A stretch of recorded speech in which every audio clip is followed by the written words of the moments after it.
Hi mga ka-dreamers and welcome back to my YouTube channel.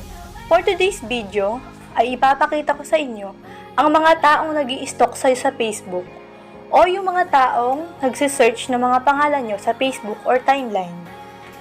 At kung interesado ka sa video na to, just keep on watching.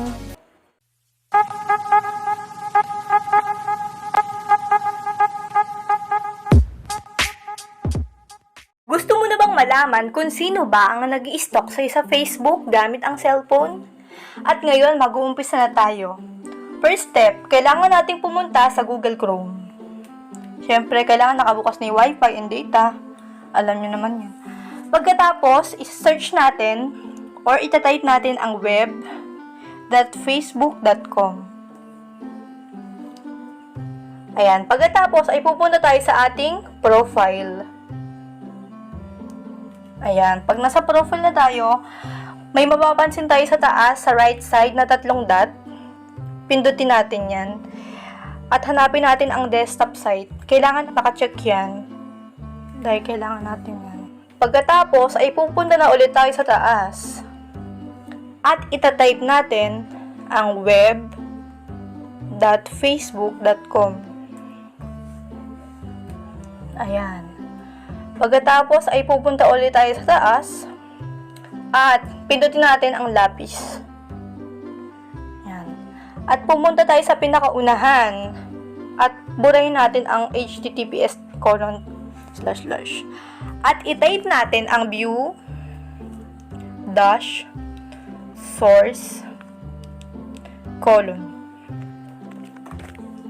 Ayan, hintayin lang natin.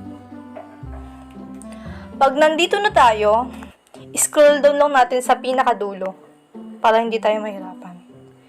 Pagkatapos ay makapansin nyo ang mga nakahilelang number na yan na makumpare-pareho. Ayan ang mga nag-i-stalk sa akin sa Facebook. Kita nyo yan. Pagkatapos ay ika-copy-paste natin ang 15 digits na to.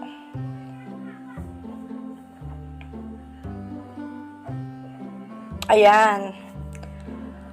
Pagkatapos, ay type ulit natin ang web.facebook.com. Ayan.